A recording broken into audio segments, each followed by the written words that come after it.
Boa noite, a paz seja convosco. Amém. Mateus 27, 45. E desde a hora sexta houve trevas sobre toda a terra até a hora nona. E perto da hora nona exclamou Jesus em alta voz, dizendo: Eli, Eli, lama sabatani. Isto é, Deus meu, por que me desamparaste? E alguns dos que ali estavam ouvindo isto diziam: ele chama por Elias. E logo um deles, correndo, tomou uma esponja e embebeu-a em vinagre, e pondo-a numa cana, dava-lhe de beber. Os outros, porém, diziam: deixa, vejamos se Elias vem livrá-lo. E Jesus, clamando outra vez com grande voz, rendeu o espírito. E eis que o véu do templo se rasgou em dois, de alto a baixo, e tremeu a terra, e fenderam-se as pedras, e abriram-se os sepulcros, e muitos corpos de mortos que dormiam foram ressuscitados, e saindo dos sepulcros depois da ressurreição dele, entraram na cidade santa e apareceram a muitos. E o centurião e os que com ele guardavam a Jesus, vendo o terremoto e as coisas que haviam sucedido, tiveram grande temor e disseram: verdadeiramente este era Filho de Deus.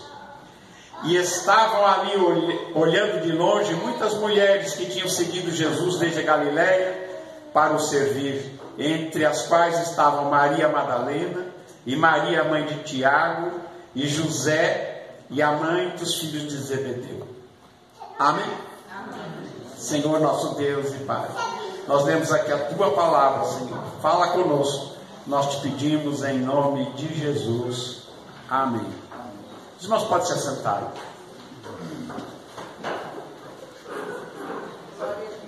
Irmãos, quando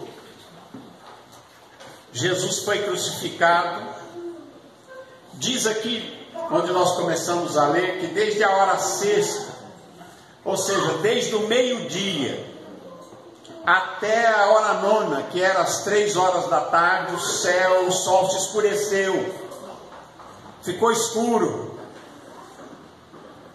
Era um dia diferente, houve trevas sobre toda a terra. E quando chegou próximo das 3 horas da tarde, Jesus, ele clama em alta voz e ele diz: Eloi, Eloi, lama sabatani, que quer dizer: Deus meu, por que me desamparaste? E o que Jesus estava fazendo? Para que nós entendamos bem, nós vamos entender o que Jesus estava fazendo naquele momento. Jesus, ele estava ali pregado, quase sem poder respirar, porque a posição do crucificado, a pessoa não consegue nem respirar. Mas ele começa a citar o Salmo 22. Eloi, Eloi, lama sabatani, quer dizer: Deus meu, por que me desamparaste?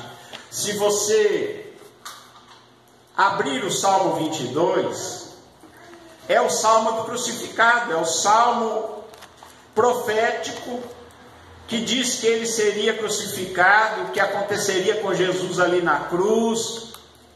E Jesus está citando o Salmo. Decore, ele não está lendo, porque não dá para ler ali, né? Ele está citando o Salmo. Se você abrir o Salmo 22, você vai ver que é exatamente isso que ele está fazendo. Ele não cita o Salmo todo, mas ele dá uma indicação de que ele estava passando ali, que ele estava sofrendo ali. Era exatamente o que estava registrado no Salmo 22, que diz assim: Deus meu, por que me desamparaste? Por que te alongas das palavras do meu bramido e não me auxilias? E aqui vem citando, né, o Salmo 22 fala que o que Jesus passou ali na cruz, né? Nós não vamos ler o Salmo 22, porque também não é o objetivo. Ele diz aqui no versículo 16: pois me rodearam cães, o ajuntamento dos malfeitores me cercou, transpassaram-me as mãos e os pés, Poderia contar todos os meus ossos, e eles vêm e me contemplam.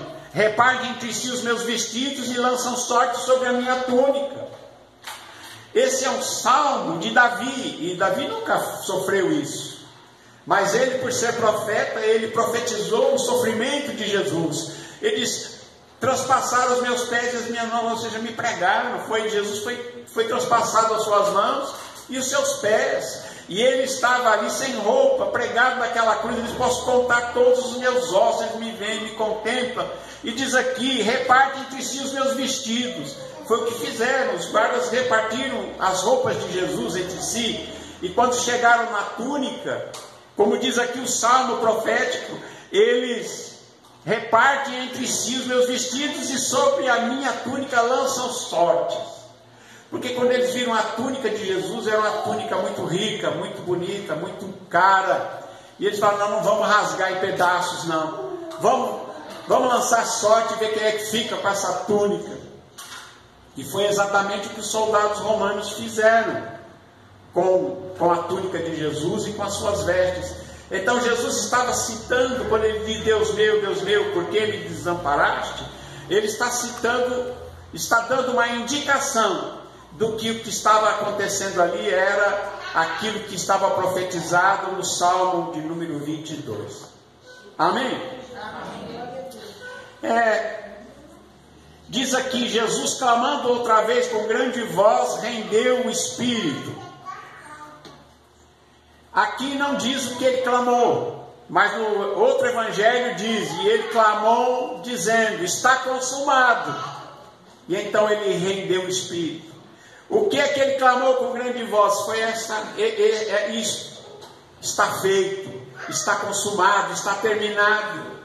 A obra de redenção e de salvação para nos levar à vida eterna estava feita. E ele disse: está feito, está consumado, está pago.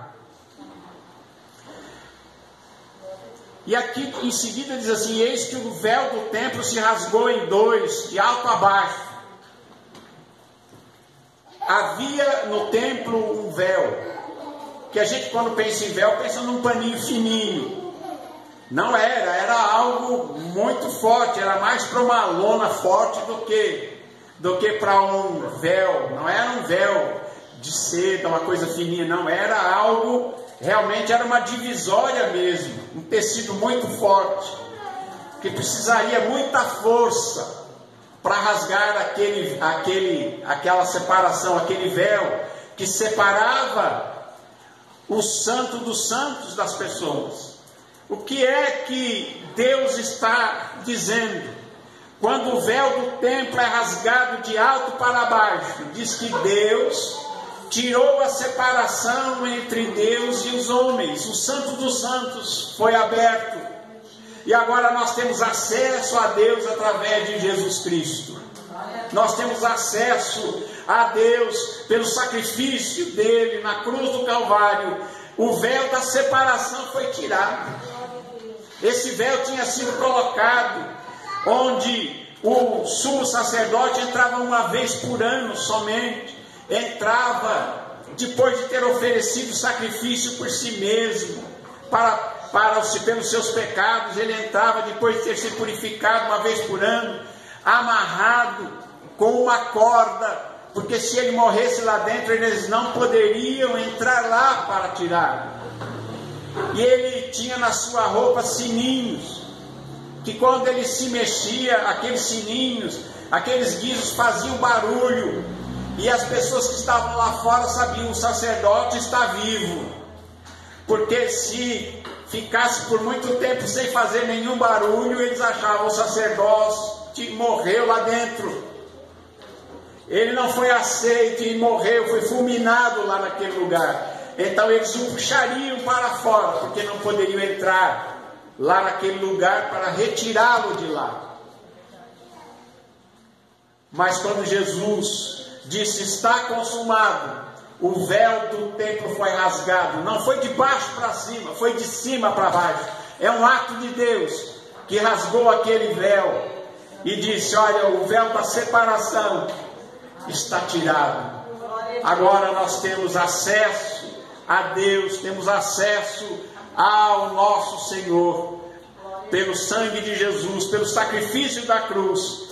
Já a presença de Deus não é mais para o sumo sacerdote, mas agora todos têm acesso à presença de Deus. Você pode orar, você pode falar com Deus, você não precisa mais de alguém, um intermediário que vá até lá interceder por você ali no Santo dos Santos. Mas agora você pode dobrar o seu joelho, você pode orar, você pode falar com Deus e Ele vai te ouvir. Porque Jesus, Ele tirou o véu da separação que nos separava da presença de Deus. E diz também aqui que tremeu a terra, houve um grande terremoto que quebrou pedras, as pedras se racharam, pedras quebraram com a força daquele terremoto. E diz que sepulcros se abriram, e que depois do domingo, depois da ressurreição de Jesus, muitos santos, muitas pessoas que serviam a Deus e que estavam ali naqueles sepulcros, eles ressuscitaram, entraram na cidade e foram vistos por muitos. Pessoas que tinham servido a Deus anteriormente, que sabiam que eram servos de Deus, ressuscitaram, alguns deles ressuscitaram, entraram na cidade depois da ressurreição de Jesus, porque Jesus é o primeiro que ressuscitou dos mortos, e depois vem as primícias que ressuscitaram, esses que entraram na cidade e que foram vistos por muitas pessoas ali em Jerusalém.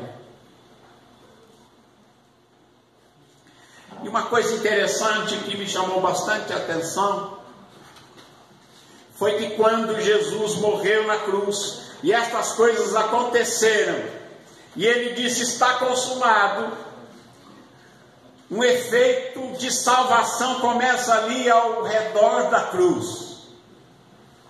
Muitas vezes a gente fica pensando, que aqueles soldados romanos maus que estavam ali em volta, né? Quando mostra nos filmes, mostram as pessoas más, não é?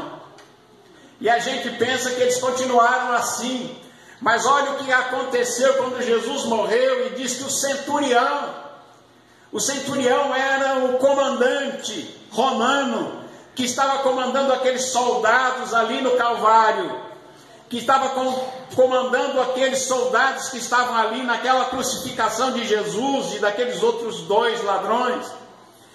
O centurião e os guardas e aqueles que guardavam Jesus, ou seja, os soldados romanos que estavam com o centurião. Diz aqui que vendo o terremoto e as coisas que haviam sucedido, as coisas que tinham acontecido, que estavam acontecendo, eles tiveram grande temor. Eles ficaram com medo, eles temeram e disseram: verdadeiramente este era o Filho de Deus. Veja bem, primeiras conversões ao pé da cruz foram os opositores, aqueles que levaram a cruz, que estavam ali. O centurião que estava ali comandando aquela ação por ordem, é claro, do Império Romano, de Pilatos. Mas eles reconhecem, os seus olhos se abrem, o véu foi tirado e agora os seus olhos se abriram. Gente que não era do povo de Israel, eram romanos, mas eles são os primeiros a terem os olhos abertos e dizerem: verdadeiramente esse homem era o Filho de Deus, verdadeiramente esse homem era justo. Amém? E diz aqui que estavam ali olhando de longe muitas mulheres que tinham seguido a Jesus desde a Galiléia para o servir. Entre elas estavam Maria Madalena e Maria, mãe de Tiago e de José, a mãe dos filhos de Zebedeu. Nos outros evangelhos também diz que estava ali também Maria, a mãe de Jesus, junto com João. Amém? Então, Jesus, Ele nos deu uma missão de pregar o Evangelho. E qual era a mensagem do Evangelho que os discípulos saíram a pregar? Era que Jesus morreu na cruz, derramou seu sangue para perdão dos nossos pecados. Qual era a segunda mensagem? Ele ressuscitou dos mortos. É o que disse o anjo. Na sequência, lá no 28. Diz assim: não tenhas medo, pois sei que buscais a Jesus que foi crucificado. Ele não está aqui, porque já ressuscitou, como havia dito. Vinde e vede o lugar onde o Senhor jazia. Ele não está mais aqui, ele ressuscitou dos mortos, ele está vivo.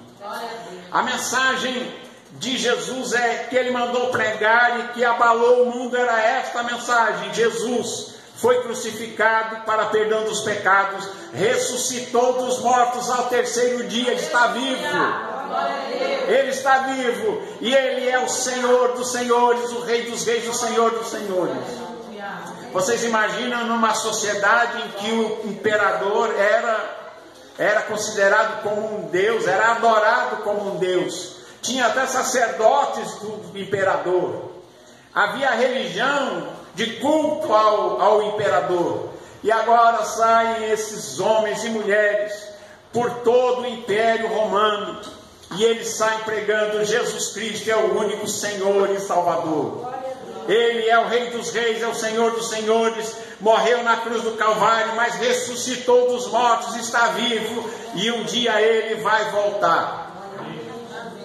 Era esta a mensagem, irmãos, e milhões de pessoas, milhares de pessoas se converteram, entre eles gregos, romanos, judeus, em toda parte havia conversões aos milhares. Quando Pedro começa a pregar, quando ele vai até o templo, e ele e João oram por um homem paralítico, e ele é curado, e eles saem, eles pregam ali para eles, oram por aquele homem, e ele é curado, entra no templo saltando e louvando a Deus, chama a atenção para eles, e eles começam a olhar: o que esses homens têm? E eles começam a pregar e a dizer: olha, em nome de Jesus Cristo que vocês crucificaram e que Deus ressuscitou dos mortos, é que este está vivo, está são e com esta saúde perfeita diante de vós. É a mensagem do Evangelho. A mensagem do Evangelho está baseada nisto, e era a mensagem que eles levavam. Agora há salvação, o véu do templo se rasgou, não há mais separação. Através de Jesus nós podemos nos chegar ao Deus verdadeiro, nós podemos ter comunhão com Ele e podemos ser feitos filhos de Deus. Amém? Louvado seja Deus. Se você ler aqui, quando Jesus ressuscitou, diz que no fim do sábado, já despontava o domingo, Maria Madalena e a outra Maria foram ver o sepulcro, e diz que tinha havido um grande terremoto. Esse não é aquele terremoto da crucificação, já é outro. Houve um terremoto durante a crucificação, da hora sexta, o meio-dia até as 3 da tarde, foi quando houve esse terremoto. Mas agora, no domingo, houve um outro terremoto, e diz que: eis que houver um grande terremoto, porque um anjo do Senhor descendo do céu chegou, removendo a pedra, e assentou sobre ela. Todo aquele anjo desceu ali diante do túmulo de Jesus. Aquilo provocou um terremoto com a descida daquele anjo. E diz aqui que os guardas ficaram apavorados, porque viram o anjo, porque o aspecto daquele anjo era como um relâmpago, e o seu vestido como a neve, era um relâmpago falante. Amém? Você já parou para imaginar? Por que aqueles guardas, aqueles soldados romanos ficaram ali aterrorizados com a visão daquele anjo? Porque era algo terrível, mas que ele removeu a pedra. E quando as mulheres chegam ali, ele diz: não tenham medo, porque eu sei que vocês buscam a Jesus que foi crucificado. Ele não está aqui, já ressuscitou, como havia dito. Vinde e vede o lugar onde ele jazia, já ressuscitou. O dia que você for lá no túmulo de Jesus, no verdadeiro, né? Porque tem um túmulo que está dentro da igreja do Santo Sepulcro, mas tem outro fora das muralhas, perto do jardim, do horto que tem lá onde eles tem um jardim, até hoje tem um jardim lá, e tem um lugar onde eles prensavam as uvas, né? E diz que naquele lugar há uma pedra escavada e há um sinal, inclusive uma cruz antiga dos primeiros cristãos bem antigos lá, né? Está indelével, quase não se vê, está quase apagado, mas ali existe uma indicação de que ali era um lugar onde Jesus tinha sido colocado. E tem uma placa dizendo: ele não está aqui, ele ressuscitou dos mortos. Amém? Eu estive lá, dentro desse local. Amém? E pude ler, está em inglês, né? Ele não está mais aqui, ele ressuscitou dos mortos. Louvado seja Deus. E diz aqui no livro de Atos, a terceira mensagem é que ele vai voltar. Em Atos capítulo 1, Atos 1, você pode abrir aí. Atos 1, versículo 6. Jesus estava reunido com eles. E diz: aqueles, pois, que haviam se reunido, perguntaram, dizendo: Senhor, restaurarás nesse tempo o reino a Israel? E ele disse-lhes: não vos pertence saber os tempos ou as estações que o Senhor estabeleceu pelo seu próprio poder, mas recebereis virtude do Espírito Santo que há de vir sobre vós, e ser-me-eis testemunhas, tanto em Jerusalém como em toda a Judéia e Samaria e até os confins da terra. E quando dizia isto, vendo eles, foi elevado às alturas, e uma nuvem o recebeu, ocultando aos seus olhos. E estando com os olhos fitos no céu, enquanto ele subia, eis que junto deles se puseram 2 varões vestidos de branco, os quais lhes disseram: varões galileus, por que estáis olhando para os céus? Este Jesus que dentre vós foi recebido em cima no céu, há de vir, assim como para o céu o viste ir. E então eles voltaram para Jerusalém.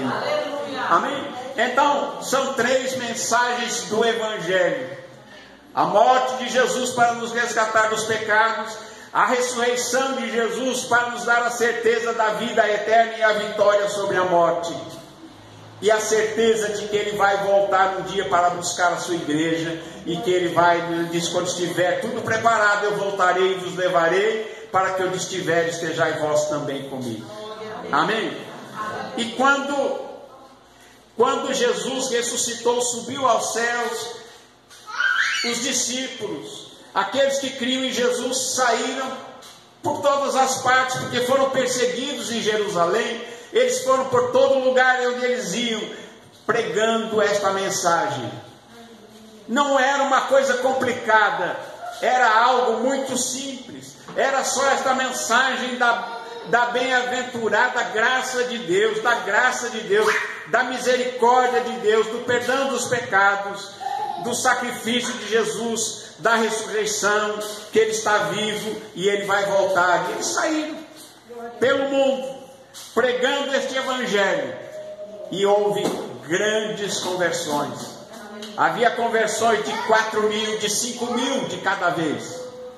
Havia cidades em que eles chegavam e que alguém disse assim, e a mensagem era essa: ele pregava Jesus crucificado, que ressuscitou dos mortos e está vivo. Quando eles chegavam a pregar lá, alguém disse: aqueles que perturbam o mundo chegaram também aqui. Olha só, Atos 17, se você olhar lá, você vai ver que era realmente assim, com uma mensagem simples, não era nada complicado. Diz aqui, Atos 17:1, diz: e passando por Anfípolis e Apolônia, chegaram a Tessalônica, onde havia uma sinagoga de judeus, e Paulo, como tinha de costume, foi ter com eles, e por 3 sábados disputou com eles as Escrituras, expondo e demonstrando que convinha que o Cristo padecesse e ressuscitasse dos mortos, E este Jesus que vos anuncia, dizia ele, é o Cristo. A mensagem que ele pregava. Não tinha nada de complicado, nada de muito teológico, nada de ter que saber muita coisa. Não, era simples. Esse evangelho simples, ele tinha que padecer, ele ressuscitou dos mortos, está vivo, e ele é o Cristo, ele é o Messias. E diz aqui a palavra que muitos creram nele. Mas aqueles que não creram, aqui tinha aqueles que não creram, eles procuraram os magistrados da cidade, os juízes, e foram lá reclamar, dizendo aos juízes da cidade, dizendo, estes que têm alvoroçado o mundo, chegaram também aqui. Por quê? Porque com esta simples mensagem de Jesus, as pessoas estavam abandonando os falsos deuses, estavam abandonando as idolatrias, abandonando os cultos pagãos, e estavam se convertendo a Cristo. E essas pessoas viram que poderiam ter prejuízo, porque eles ganhavam muito dinheiro vendendo coisas da religião pagã. E eles viram a ameaça na crescente número de convertidos que esta mensagem de Jesus, ao chegar nessas cidades, produzia. Eles foram então reclamar aos juízes, dizendo, esses que perturbaram o mundo, chegaram também aqui, com a mensagem tão simples. Eles abalaram o mundo. Amém? Louvado seja Deus. Em Marcos 16, versículo 15. Marcos 16, 15.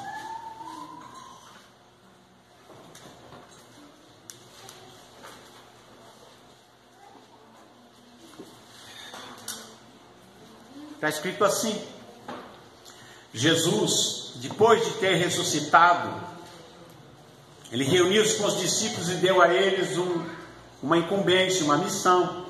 E ele disse: ide por todo o mundo e pregai o evangelho a toda criatura. Irmãos, o que era para pregar? O evangelho. É para pregar o evangelho. É a boa notícia. E a salvação por meio da fé em Jesus, por meio do sacrifício de Jesus, por meio da ressurreição de Jesus. Esta mensagem da boa vontade de Deus para com os homens, do perdão, da misericórdia e da porta aberta, porque Deus abriu a porta para você e para mim, não é? Ele é o caminho, a verdade e a vida, Ele é a porta. E Deus abriu esse caminho, rasgou o véu, e agora Ele nos fez um caminho, e esta mensagem deve ser pregada, a mensagem do Evangelho. É isso que salva, não é autoajuda, não é outra coisa. O que tem que ser pregado é Evangelho. É isto que salva aquele que está perdido. Ide por todo mundo e preguem o Evangelho a toda criatura. Quem crer e for batizado será salvo, mas quem não crer será condenado. E estes sinais seguirão aos que crerem. Em meu nome expulsarão os demônios, falarão novas línguas, pegarão nas serpentes, e se beberem alguma coisa mortífera não lhes fará dano algum, e porão as mãos sobre os enfermos e os curarão. Ora, o Senhor, depois de ter recebido no céu, assentou-se à direita de Deus, e eles, tendo partido, pregaram por todas as partes, cooperando com eles o Senhor e confirmando a palavra com os sinais que se seguiram. Amém. Amém? Quando você prega o Evangelho, ele diz que você pode pregar o Evangelho, você expulse demônios, você ore pelos enfermos. E muita gente pensa assim, deve ser o pastor que tem que fazer isso. Não, é você, cada um de nós, como crentes em Jesus, aquele que crê. Você creu? Então você pregue o Evangelho da salvação em Jesus, você expulse demônios, se houver algum demônio atrapalhando a vida de alguém, expulse em nome de Jesus. E se houver alguém enfermo, ore por ele, para que ele seja curado em nome de Jesus, e ele vai ser curado, porque Deus nos deu essa incumbência e esta autoridade. E diz aqui que eles saíram fazendo isso, e Deus confirmou os sinais e os milagres que se seguiram também. Amém? Graças a Deus. Que Deus abençoe a você, a sua família, em nome de Jesus. Que você possa também pregar este evangelho, esta boa notícia de Deus, para aqueles que ainda não conhecem, aqueles que ainda não ouviram falar de Jesus, e que há salvação, e que a porta está aberta, que Deus tem misericórdia através de Jesus, e que Ele nos salva dos nossos pecados, Ele nos liberta de toda opressão e nos transporta para o reino dos céus. Amém? Que Deus abençoe a todos em nome de Jesus. Amém.